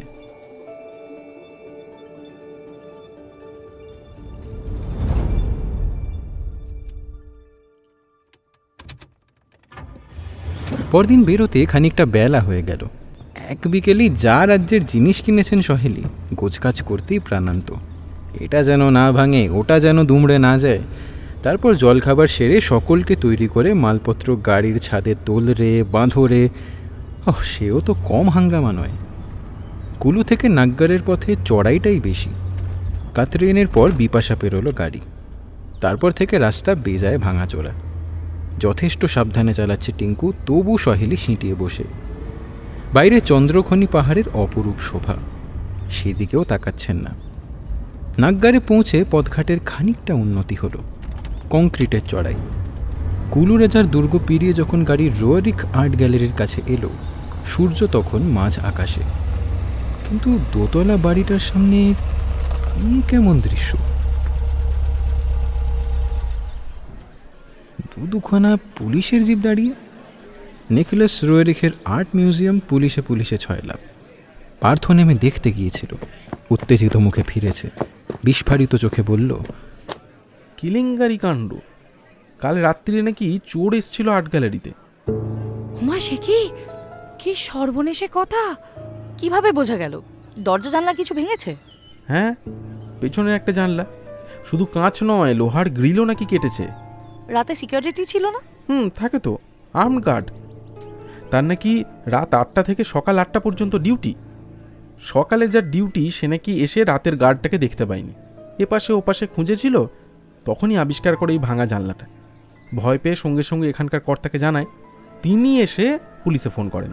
তারপর পুলিশ সারা দিন তন্ন তন্ন করে খুঁজে দেখতে পায় লোকটাকে একটা ঝোপের মধ্যে, হাত পা মুখ বাঁধা অবস্থায়। ও, তা কি খোয়া গেছে? আরে সেটাই তো ভারী অদ্ভুত।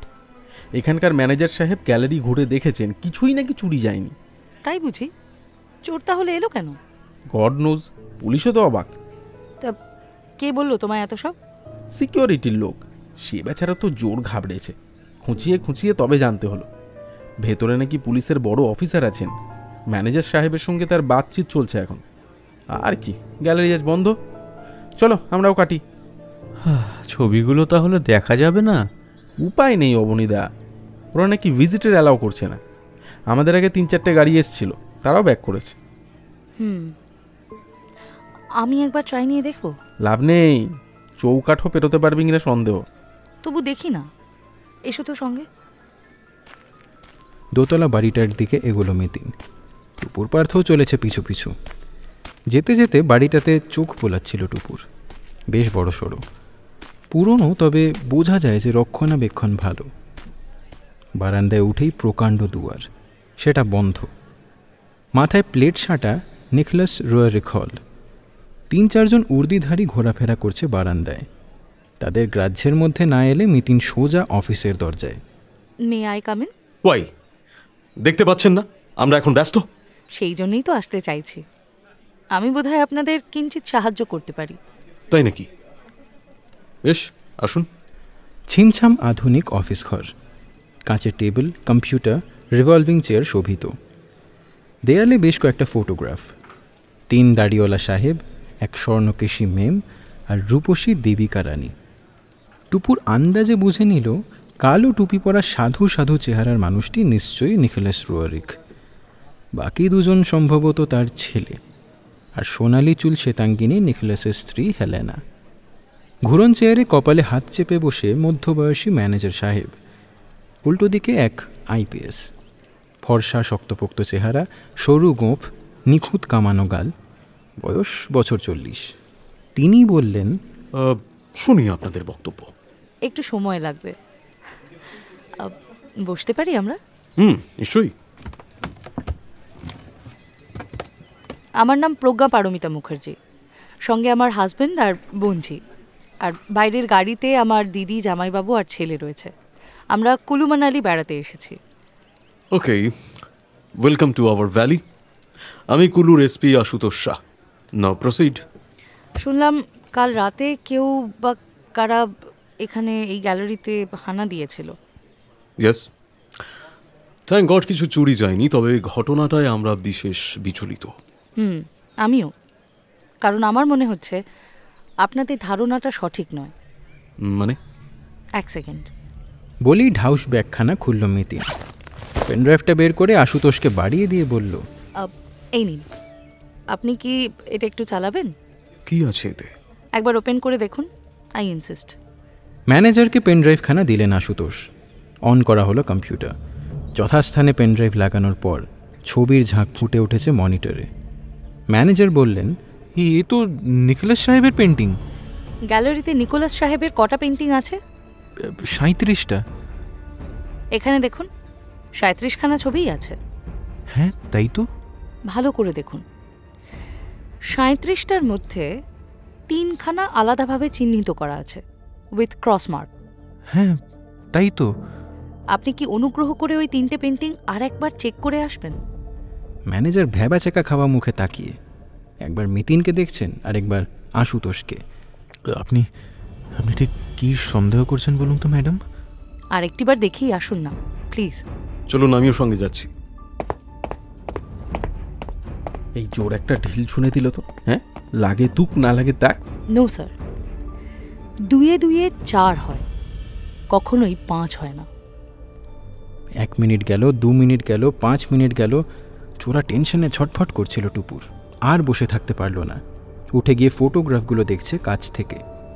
ফটোর তলায় পরিচয় দেওয়া রয়েছে, জন্ম মৃত্যুর তারিখও। জানা গেল নিকোলাসের বড় ছেলের নাম ইউরি। ইউরিও কি পেন্টার মিতিন মাসি? না, উনি ছিলেন মহাপণ্ডিত। এশিয়া আর ইউরোপের মোট 30খানা ভাষা জানতেন উনি। সংস্কৃত আর তিব্বতী ভাষায় ইউরির লেখার ডিকশনারিও আছে। ফ্যামিলিটা হেভি তো, প্রত্যেকেই রত্ন। তবে সবার মধ্যে বাবাই সেরা। কাল রাত্রে ইন্টারনেট ঘেঁটে দেখছিলাম, নিকোলাস রয়ারিক শুধু চিত্রশিল্পীই ছিলেন না, দার্শনিক, কবি, লেখক ও ভূপর্যটকও ছিলেন। মধ্য এশিয়া থেকে এই হিমালয় এরিয়াটার মধ্যে উনি প্রায় 12,000 মাইল হেঁটেছেন। আমিও একটা ইনফরমেশন দিতে পারি। পৃথিবীর বিভিন্ন দেশের স্মারক চিহ্নগুলো রক্ষা করার জন্য নিকোলাস রোয়েরিক একটা আন্দোলন গড়ে তুলেছিলেন।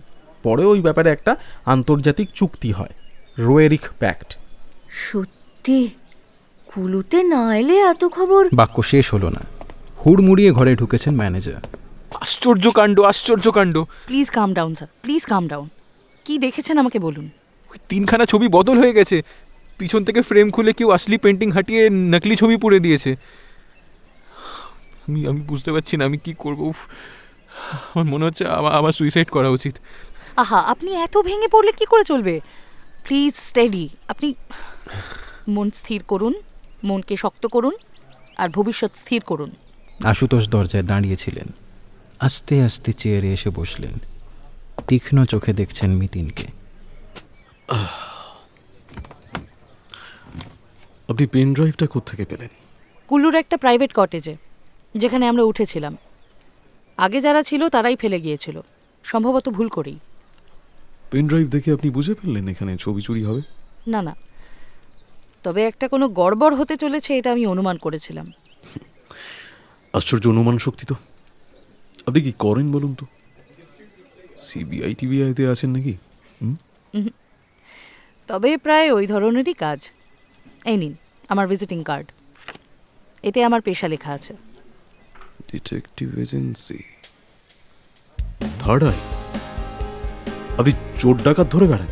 রহস্যের সমাধানও করি, তবে পদে পদে আপনাদের সাহায্য তো লাগেই। পশ্চিমবঙ্গ পুলিশের অনেক অফিসারের সঙ্গেই আমার যোগাযোগ রাখতে হয়। আমাদের গোয়েন্দা বিভাগের আইজি অনিশ্চয় মজুমদার, উনি আমায় অত্যন্ত স্নেহ করেন। আমার মোবাইলে ওনার নাম্বারও আছে, আপনি কথা বলে দেখতে পারেন। না না, প্রয়োজন নেই। এনিওয়ে, আপনাকে ধন্যবাদ। ভাগ্যিস পেন ড্রাইভটা আপনার হাতে পড়েছিল, নইলে ছবির বদল তো একেবারে ডিটেকটিভ হতো না। হ্যাঁ, পাকা হাতের নকল তো চট করে তফাৎ বোঝা দায়। আপনি জানলেন কি করে? আপনি তো নকল ছবি দেখতে যাননি। কারণ ছবিগুলো যিনি কপি করেছেন তাকে আমি চিনি, তার হাতের কাজ আমি দেখেছি। তাকে যে ছবিগুলো আঁকতে দেওয়া হয়েছিল তাও আমি জানি। কে তিনি? এখানকারই এক আর্টিস্ট, কুলু শাস্ত্রীনগরে বাড়ি, নাম বৈজনাথ রায়। আপনি তার সন্ধান পেলেন কিভাবে? সংক্ষেপে বৈজনাথের কাহিনীটা আশুতোষকে বলল মিতিন। জব্বর একটা ক্লু দিয়েছেন তো। এক্ষুনি আমি বৈজনাথকে পাকড়াও করছি। কেন? কোন গ্রাউন্ডে? যে লোকগুলো চুরির সাসপেক্ট, উনি তাদের নকল ছবি সাপ্লাই দিয়েছেন, এটাই তো যথেষ্ট কারণ। কিন্তু বড় বড় পেন্টারের ছবি কপি করা তো অপরাধ নয়? হতে পারে, তবে সেই ছবি যখন কোনো গ্যালারিতে আসলের জায়গায় ঠাঁই পায় গ্যালারির কর্তাদের অগোচরে, তখন সেটা আর আদৌ নির্দোষ থাকে কি? তাছাড়া বৈজনাথকে ধরে আনার আরও একটা যুক্তি আছে। পেটে চাপ দিলে ভুস ভুস করে 2 চোরের হদিশ কিন্তু বেরিয়ে আসতে পারে। দেখুন, আমি যতটুকু দেখেছি বৈজনাথকে আমার খুব একটা সন্দেহজনক মনে হয়নি। ইচ্ছে হলে তাকে আপনি গ্রেফতার করতেই পারেন, তবে তার আগে লোক দুটোকে চেস করা কি বেশি জরুরি নয়? মানে চুরি তো হয়ে গেছে সেই রাত্রিবেলা, তাই না? 2টো নাগাদ। যদি সিকিউরিটি গার্ডের জবানবন্দি সঠিক হয় তাহলে। কেন? তার কি ভুলভাল স্টেটমেন্ট দেওয়ার সম্ভাবনা আছে? বিলক্ষণ। আতঙ্কে তার যা জবুথবু দশা, কিছুই তো তার মুখ দিয়ে বেরোয় না। প্রচুর ধমকে ধামকে বাবা বাছা করে জানা গেল একটা শব্দ শুনে সে নাকি ওই সময় গ্যালারির পিছন দিকে দৌড়েছিল। তখনই 2টো লোক তার উপর ঝাঁপায়। তারপর তার হাত পা মুখ বেঁধে শখানেক মিটার তফাতে এক ঝোপে ফেলে দেয়। ওই গার্ডের কথার উপর নির্ভর করে একেবারে ঠিকঠাক সময়টা কি বোঝা সম্ভব? কি মনে হয় আপনার? তাও যদি সময়টা রাত 3টে বা রাত 1টাও হয়, মানে তাহলেও তো 9-10 ঘন্টা পেরিয়ে গেছে না? চোর দুটো পালানোর কত সময় পেয়ে গেছে ভাবুন। যদি মান্ডি পৌঁছে গিয়ে থাকে তাহলে তাহলে আমার নাগালের বাইরে। মান্ডি থেকে সিমলা, চণ্ডীগড় থেকে কাংড়া ভ্যালি, যেদিকে খুশি পালাতে পারে। তাহলে এখন উপায়? সনাতন পদ্ধতিতে এগোই। এখনই চারদিকে মেসেজ পাঠিয়ে দিচ্ছি, এমনকি চণ্ডীগড়েও। রোটাং পাস ওই দিক দিয়েও তো? হ্যাঁ, কেলংকেও জানাবো।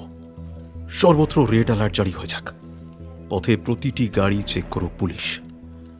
আর ব্যাটারা যদি কোনোভাবে কুলু ভ্যালিতে থাকে তাহলে তো আমার মুঠোয়। বেরোনোর সব রাস্তা সিল করে দিচ্ছি। বাই দ্য ওয়ে, লোক দুটোর যেন কি গাড়ি? মারুতি ভ্যান। কালার বা নাম্বার? সেগুলো তো বিভাব শর্মা, মানে কটেজের মালিক, তিনি বলতে পারবেন। ওর কার্ড আছে আমার কাছে, আমি দিই? দিন। লোকাল টিভি চ্যানেলের কেউ খবর পাঠাচ্ছি, আধ ঘন্টা পর পর যেন নিউজটা প্রচার করে। দেখুন, লোক দুটোর আইডেন্টিটি আমাদের কাছে পরিষ্কার নয়, নামটুকুই যা আছে, আবার সেটাও ফলস হতে পারে। নো প্রবলেম, বিভব শর্মার সঙ্গে কথা বলছি। বাছাধনদের ছাড় নেই কোনো মতেই। ওয়েট, পালানোর আরেকটা পথও কিন্তু আছে মিস্টার শাহ, ভুন্টার এয়ারপোর্ট। সেখানেও নির্দেশ চলে যাচ্ছে। এখন অবশ্য আর ফ্লাইট নেই। সকালের ফ্লাইটে যদি না পালিয়ে থাকে। এনিওয়ে, দেখছি। মিতিনের থেকে কার্ডটা নিয়ে চেয়ে ছাড়লেন আশুতোষ। দ্রুত পায়ে বেরোচ্ছিলেন বাইরে। মিতিন প্রায় পেছন পেছন দৌড়ালো। মিস্টার শাহ, একটা অনুরোধ ছিল। বলুন। যদি ভাঙা জানলার ওই দিকটা একটু আমি সরেজমিন করতে পারতাম, আর সিকিউরিটির সঙ্গেও যদি একটু কথা বলি, কোনো আপত্তি আছে? খুব কৌতূহল হচ্ছে নাকি? বোঝেনি তো, ধান না ভাঙলে ঢেকে শান্তি হয় না। ওকে, দেখুন ঘুরে ঘুরে।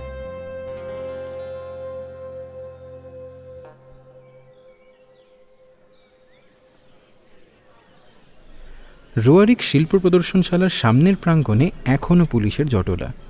অদূরে টুপুরদের গাড়ি, সেটা ফাঁকা। অবনী, সহেলি, বুমবুম কেউ নেই। গেলেন কোথায় সকলে? খানিকটা তফাতে পুলিশের জিপ ড্রাইভারের সঙ্গে কথা বলছিল টিঙ্কু। ভিতর থেকে টুপুরদের বেরিয়ে আসতে দেখে সে এগিয়ে এসেছে। বড় সাহেবরা সব ওপরে গিয়েছেন মিউজিয়াম দেখতে। উড়ুসবতী? হ্যাঁ স্যার, ওখানে খুব ভালো ভালো জিনিস আছে। কতক্ষণ গিয়েছেন? এই তো আধ ঘন্টা। এই গ্যালারি তো আজ আর খুলবে না। ওদের ডেকে আনবো? এখন রওনা দেবেন? একটু পরে। আমরা আরও খানিকক্ষণ এখানে থাকছি। টিঙ্কুর চোখে মুখে হালকা বিস্ময়, তবে কোনো প্রশ্ন করল না। তুমিও মিউজিয়ামটা ঘুরে আসবে নাকি? কতটা উঠতে হবে? বোধহয় 100-200 মিটার। চাইলে যেতে পারো, কিন্তু আমি ততক্ষণ এই দিকটা। আমাকে ভাগাতে চাইছো? আরে তা কেন, ভাবছিলাম না দেখে পরে যদি আফসোস করো। তুমি যাবে না? তোমাদের মুখে আমি ডিটেলে শুনে নেব। বুঝলাম, তুমি কেসটায় ভিড়তে চাইছো। না, ঠিক তা নয়, জাস্ট একটু বোঝার চেষ্টা করছি কিভাবে কি ঘটলো। আরে বেড়াতে বেরিয়ে মিছি মিছি বখেরায় ঢুকছো, করো যা খুশি। ঈষৎ অপ্রসন্ন মুখে পার্থ চলে গেল। দেবদারু আর পাইনে ছাওয়া উপরে ওঠার রাস্তাটা ধরেছে। টুপুর, 1 সেকেন্ড দাঁড়াতো, ম্যানেজার সাহেবকে ডেকে আনি। টুপুর মনে মনে বেজায় খুশি। পার্থ মেশোকে সরিয়ে তাকে সঙ্গে রাখলো মাসি, অর্থাৎ কিনা তাকেই মিতিন মাসি সত্যিকারের অ্যাসিস্ট্যান্ট ভাবছে। কিন্তু লোক দুটোকে মাসি এখন ধরবে কি করে? পুলিশই বা কোথায় কোথায় ধাওয়া করবে? নিজের বাহনে বসে চেঁচিয়ে চেঁচিয়ে চতুর্দিকে নির্দেশ পাঠাচ্ছেন আশুতোষ। তবে তাতে কি সাফল্য পাওয়া যাবে? এমন তো হতেই পারে যে লোক দুটো মারুতি ফ্যানখানা ছেড়ে দিয়েছে, বাসে বা অন্য কোনো উপায় যদি ধাঁ মেরে থাকে। ভাবনার মাঝেই মিতিনের পুনরাগমন, তাও ভীত সন্ত্রস্ত ম্যানেজার সাহেব সহ। টুপুরকে ডেকে নিয়ে তার সঙ্গে গ্যালারির পিছন পানে চলল মিতিন। আপনার নামটা কিন্তু এখনো জানা হয়নি স্যার। আমি কিষানলাল দুগ্গার। আচ্ছা, কতদিন আপনি এই গ্যালারি চার্জে আছেন? তা প্রায় 16 বছর। শুধু আর্ট গ্যালারি নয়, পুরো হল আর এস্টেটটারই আমি দেখাশোনা করি। এখানকার ট্রাস্টি বোর্ডই আমাকে নিয়োগ করেছেন। এর আগে কখনো এরকম বাজে ঘটনা ঘটেনি। আমি যে ট্রাস্টি বোর্ডকে কি কৈফিয়ত দেবো আমি বুঝতে পারছি না। ইন্টারনেটে দেখলাম বোর্ডে অনেক বিদেশিও আছেন। হ্যাঁ, নানান দেশের, America, England, France, Germany, Italy, Spain, চীন, জাপান। শুরুতে তো বোর্ডে দুজন বাঙালিও ছিলেন, জগদীশ বোস অ্যান্ড রবীন্দ্রনাথ ঠাকুর। হ্যাঁ, ও বাবা, এ তো তাহলে সত্যি বিশাল ব্যাপার। এক প্রকাণ্ড সিডা গাছের কাছে এসে থামলেন কিষানলাল। ওই যে পাথরের মূর্তিগুলো দেখছো, এরা কুলুর রক্ষক। স্থানীয় মানুষদের এরকমই বিশ্বাস যে কালী, কার্তিক, নরসিংহ সকলেই কুলুর অভিভাবক। ঘোড়ার পিঠে মূর্তিটা গুগা চৌহানের, উনি সমস্ত দেবতাদের নেতা। এখানকার ভাঙাচোরা সব মন্দির থেকে নিখিলেশ সাহেব মূর্তিগুলো সংগ্রহ করে এনেছিলেন। পুরোহিত এসে এখনও প্রতিদিন পুজো করেন, শাঁখ বাজান, মূর্তিতে চন্দন লেপেন। কথায় কথায় যেন একটু সহজ হয়েছেন কিষানলাল। খোলামেলা মন্দিরখানা পেরিয়ে পায়ে পায়ে বাড়িটার সামনে এসে পৌঁছেছেন। সামনেই একটা গ্যারাজ, দেখে মনে হয় সম্প্রতি সারানো হয়েছে। গ্যারাজের ঠিক পরেই কাঁচ ভাঙা জানলা। ওটাই ব্রেক করেছিল নিশ্চয়ই। হ্যাঁ ম্যাডাম, নিখুঁত কেটেছে। দেখুন পাশে কাঁচটাও পড়ে। কাঁচটা তো আস্তই আছে, এত সুন্দরভাবে কাটলো কি করে? পেশাদার হাতের কাজ। নিঘাত সঙ্গে ডায়মন্ড পয়েন্টেড কাটার ছিল, তবে লোহার গড়াত কাটা হয়েছে হ্যান্ড্রিল দিয়ে। তখনই বোধহয় আওয়াজটা হয়েছিল, যা শুনতে পেয়েই প্রসাদ দৌড়ে আসে। একটা জিনিস কিন্তু চোখে পড়ার মতো, আপনাদের জানলাটা শুরু হয়েছে মাটির প্রায় 5 ফুট উঁচু থেকে। জানলার হাইটটাও মোটামুটি 6 ফুট। এত বড় একটা অংশ একেবারে মাপে মাপে কাটা রীতিমতো কঠিন কাজ। মনে হচ্ছে জানলার কার্নিশে চড়েছিল। হ্যাঁ, তবে কার্নিশটাও তো বেশ সরু, দাঁড়ানোও মুশকিল। ঘাসে উবু হয়ে বসেছে মেতিন, আঙুল চেপে চেপে কি যেন একটা দেখলো। এখানে ছোট ছোট দুটো গর্ত রয়েছে, সম্ভবত সঙ্গে ফোল্ডিং মইও এনেছিল মেটালের। মই রাখার দাগটাই এখানে তৈরি হয়েছে। হ্যাঁ তাই তো। আচ্ছা, আপনাদের পাহারাদারকে ঠিক কোনখানটায় আটক করেছিল ওরা? সেটা তো ঠিক বলতে পারবো না, তবে ওকে কোথায় পাওয়া গিয়েছে সেটা দেখাতে পারি। চলুন তো। গ্যারাজ পেরিয়ে হাত 10 পরে ঢল নেমেছে। খুব একটা উঁচু নিচু নয়, হাঁটা যায়। অল্প গিয়ে শুরু হয়েছে আগাছার ঝোপঝাড়, বুনো ফুল ফুটে আছে যত্রতত্র। তারই মাঝে খানিক ঘন গাছগাছালি। সেখানে গিয়ে থামলেন কিষানলাল। ওই যে ওইখানটায় প্রসাদ পড়েছিল। এত দূরে টেনে এনেছে? তাও তো প্রসাদের কপাল ভালো, আর 6 হাত দূরে পড়লেই খাদ নিশ্চিত ছিল। ফেলে দিলে প্রসাদের আর কোনো চিহ্ন পাওয়া যেত না। যাক বাবা, লোক দুটো আর যাই হোক খুনে নয়। হ্যাঁ, আর প্রসাদের বন্দুকটাও হাতায়নি, ঝোপের পাশেই পড়েছিল। মিতিন কোনো মন্তব্য করল না, চুপচাপ পর্যবেক্ষণ করছে ঝোপঝাড়। ধরতরিয়ে কয়েক পা হাঁটল, একবার সামনে যাচ্ছে, একবার পিছনে। ঝুঁকে পড়ে কি যেন একটা দেখল, তারপর হাত ঝাড়তে ঝাড়তে বলল,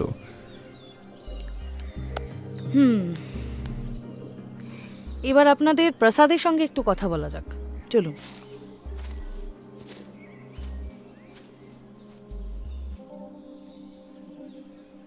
চওড়া কাঁধ, মাঝারি হাইটের হিমাচলি প্রসাদ ডোগরা এখন একটি টুলে বসে, পরনের নীল উর্দি ধুলোমাটি মাখা।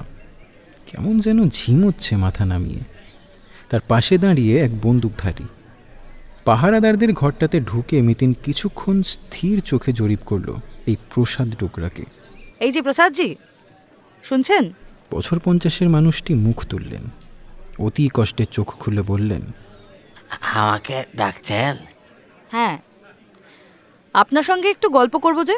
হ্যাঁ ম্যাডামজি, বলিয়ে। কালকে যখন শব্দটা পেলেন তখন ঠিক কোথায় ছিলেন আপনি? বাহার বালকনি মে। একাই ছিলেন? হ্যাঁ জি, মেওয়ালাল তখন ও মিউজিয়ামে চাকরি দিচ্ছিল। রাতে কি এখানে দুজন গার্ডই থাকে কিষানলালজি? কাল সোমবার ছিল, আমাদের মিউজিয়াম আর গ্যালারির সাপ্তাহিক ছুটির দিন, তাই ওই দিন পাহারাদারিটাও একটু ঢিলে ছিল। আসলে অন্যদিন উপরে নিচে দুজন করে সিকিউরিটি ঘোরে, তো কাল ছুটি বলে শুধু একজন। ও, চোর তাহলে আটঘাট বেঁধেই এসেছিল। আচ্ছা, যারা আপনাদেরকে আক্রমণ করেছিল আপনি তাদের দেখলে চিনতে পারবেন তো? रात अंधकारे अच्छा से मालूम हुई नहीं मैडम। और वो लोग तो प्रथमे आंखें पट्टी डेले दिला। আপনি চেঁচালেন না কেন? वो डर गया था मैडम। ওরা বলছিল আওয়াজ করলেই জানে মেরে দেবে। বিলকুল। আচ্ছা আচ্ছা, আপনি তো বাড়ির ফ্রন্টে ছিলেন আর ওরা নিশ্চয়ই গাড়িতে এসেছিল। আপনি ইঞ্জিনের আওয়াজ পাননি? नहीं मैडम जी, वो लोग शायद पैदल। তাহলে তো আপনার সামনে দিয়েই ঢুকেছিল বলতে হয়। नहीं जी नहीं, पीछे যাওয়ার और भी रास्ता আছে, যেখানে সাহেবের সমাধি না, वहीं से भी ওঠা যায়। হ্যাঁ ম্যাডাম, নিচে প্রফেসর রোয়ারিখের সমাধিক্ষেত্রটি প্রায় অরক্ষিত। ওখানে একটা স্মৃতিস্তম্ভ রয়েছে। নানান সময় লোকাল মানুষজন মহর্ষি নিকোলাসের উদ্দেশ্যে ফুল টুল দিতে যায়। তারা নিয়মকানুনের তোয়াক্কা করে না, যেদিক সেদিক থেকে উপরে উঠে চলে আসে। মূলত তাদের কথা ভেবেই ওপাশটা সেভাবে ঘেরা হয়নি আর কি। আচ্ছা ভাই সাহেব, লোকগুলো আপনাকে ঝোপে টেনে নিয়ে গিয়েছিল তাই তো? হ্যাঁ জি। আপনার হাত ধরে টেনেছিল না পা ধরে? প্রসাদ যেন এবারে থতমত, ফ্যাল ফ্যাল করে তাকাচ্ছেন। মনে করুন, কোনো তাড়া নেই। याद नहीं मैडम जी, डर के मारे बेहोश হয়ে গেছিলাম। কৌতূহল মিটেছে মোটামুটি। এবার কি আপনার অফিসে গিয়ে একটু বসতে পারি কিষণলালজি? হ্যাঁ নিশ্চয়ই। তার আগে একবার গ্যালারিতে যাবেন নাকি? ওখানে তো শুধু নিকোলাস সাহেবের পেন্টিংই রয়েছে। ওর ছেলেরও রয়েছে, মানে সবেতস্লোভ সাহেবের 11টা। এখন আবার গ্যালারি খুলবেন? আমার হাজবেন্ড আর জামাইবাবুরও ওই ছবিগুলো দেখার খুব ইচ্ছে। ওরা মিউজিয়াম থেকে ফিরলে না হয়, মানে যদি তখন আপনার কোনো অসুবিধা না থাকে। No problem. তাহলে এখন একবার দোতলায় চলুন। গিয়েই লাভ হলো টুপুরের। উপরতলাটাও কম দর্শনীয় নয়। মূল বাড়ি ঘিরে একটি সম্প্রতি নির্মিত বারান্দা। সেখান থেকে কাচের জানলা দিয়ে দিব্যি দেখা যায় অন্দরটা। এদিক ওদিক রোয়ারিখদের থাকার ঘর। দারুণ সুন্দর সুন্দর আসবাব, কাঠের তাকে বই, অসংখ্য শোপিস, পেইন্টিং, স্কাল্পচার। প্রকাণ্ড প্রকাণ্ড স্ফটিকও রাখা রয়েছে। দেবী থাকতেন? হ্যাঁ, অল্প কিছুদিনের জন্য। তারপর উনি আর সবেতস্লাভ ব্যাঙ্গালোর চলে যান। কেন? আসলে বেঙ্গালুরুতেও রোয়ারিখদের অনেক সম্পত্তি ছিল, তাই ওরাই দেখাশোনা করতেন সম্পত্তিটা। বিশাল জমি, আঙুর ক্ষেত, এইসব আর কি। কথা বলতে বলতেই নেমেছে তিনজনে। অফিস ঘরে গিয়ে কিষণলালের মুখে আবার চিন্তার মেঘ। তাহলে কি হবে ম্যাডাম? মানে ছবি 3টে উদ্ধার হবে তো? সেটা তো এখন এসপি সাহেবের দায়িত্ব। হ্যাঁ তা তো বটেই, কিন্তু আপনি তো একজন গোয়েন্দা। যদি আপনি একটু আলাদা করে ব্যাপারটা দেখতে পারেন তাহলে। সেটা উচিত হবে কি? মিস্টার আশুতোষ শাহ ক্ষুণ্ণ হবেন, চটেও যেতে পারেন। না মানে এসপি সাহেবকে জানানোর তেমন দরকার আছে কি? তাছাড়া ওর সঙ্গেও তো আপনার একটা সুসম্পর্ক হয়ে গেছে এতক্ষণে। প্রয়োজন পড়লে তখন না হয়।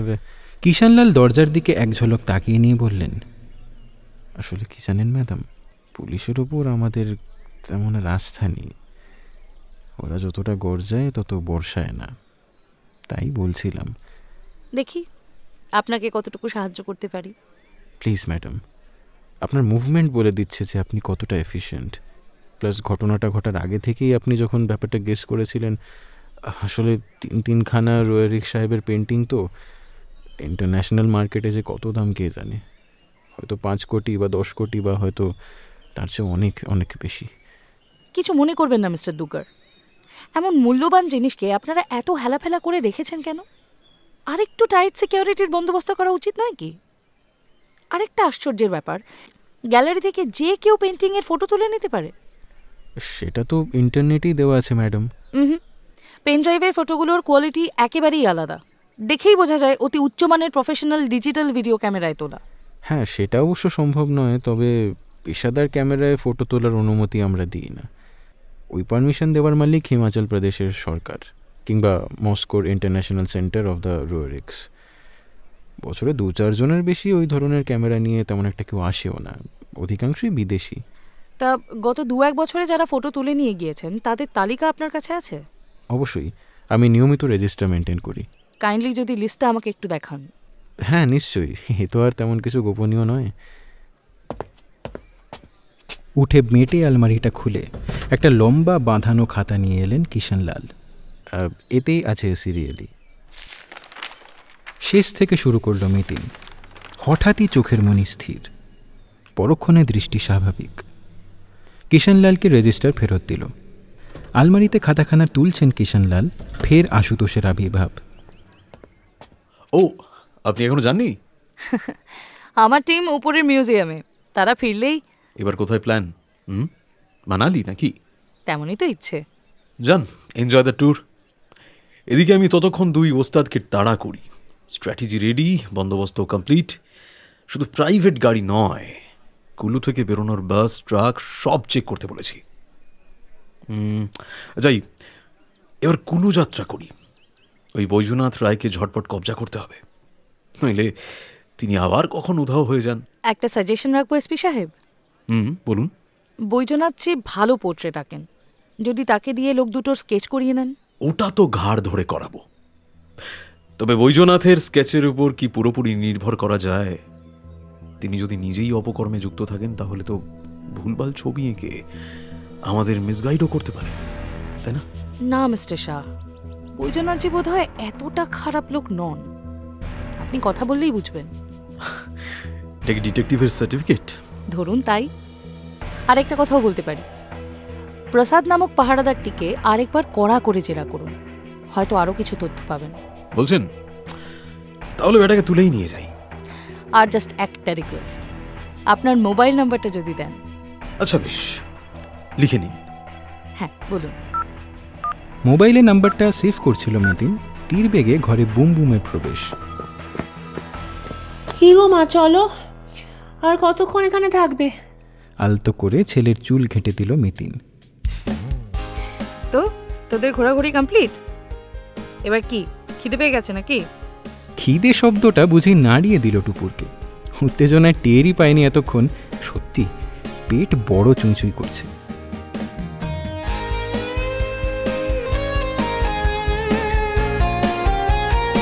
তাহলে কেমন লাগলো আজকের গল্পটা জানিয়ে দাও নিচের কমেন্ট বক্সে। আর খুব তাড়াতাড়ি দ্বিতীয় তথা অন্তিম এপিসোড আসতে চলেছে, সেটার অপেক্ষাতেও থেকো কিন্তু। আজকে গল্প পাঠ ম্যানেজারের চরিত্রে এবং নির্দেশনায় ছিল অনুভব, মিতিন মাসির ভূমিকায় ছিল পূজা, টুপুরের ভূমিকায় অধ্যায়, পার্থর ভূমিকায় এবং সূত্রধার হিসাবে আমি রণদীপ, সহেলির ভূমিকায় দিতিপ্রিয়া, অবনীর ভূমিকায় পার্থ, টিঙ্কু সিংয়ের ভূমিকায় স্নেহাদ্রি, বুমবুমের ভূমিকায় সমাপন, বৈজনাথের ভূমিকায় ইন্দ্রনীল, বিভব শর্মার ভূমিকায় অভিযান, আশুতোষ সাহা এবং প্রসাদের ভূমিকায় কৌশিক, শব্দগ্রহণে অভ্র, আবহ সৃষ্টি এবং স্পেশাল এফেক্টস ম্যাক্স ওরফে ইন্দ্রজিৎ, নাট্যরূপ দিয়েছে নীল এবং অনুভব, বিশেষ সহযোগিতায় ছিল লিও। মিতিন মাসির যে থিমটা শুনবে সেটা শুভম এবং অনুভব ডিজাইন করেছে। পোস্টার ডিজাইনিংয়ে ছিল প্রীতম দেব। আমাদের আজকের প্রকল্পে পাশে থাকার জন্য আমরা আন্তরিকভাবে কৃতজ্ঞ শ্রীমতী সুচিত্রা ভট্টাচার্যের পরিবারবৃন্দের কাছে। তাহলে দেখা হচ্ছে খুব তাড়াতাড়ি উপন্যাসের দ্বিতীয় তথা শেষ পর্ব নিয়ে। চ্যানেলটা সাবস্ক্রাইব করতে একদম ভুলো না, আর সাবস্ক্রাইব বাটনের পাশে যে বেল আইকন আছে ওটা প্রেস করে দিও, তাহলে আমাদের সমস্ত আপডেট সবার আগে পৌঁছে যাবে তোমার কাছে। ভালো থেকো, ভয় থেকো। মিতিনের তৃতীয় নয়ন হবে তাদের সমন, সূত্ররা বাঁধবে সব এক সুতোয়, অপরাধের পরিচয়। মিতিনের তৃতীয় নয়ন হবে তাদের সমন, তাই সাবধান সাবধান সাবধান।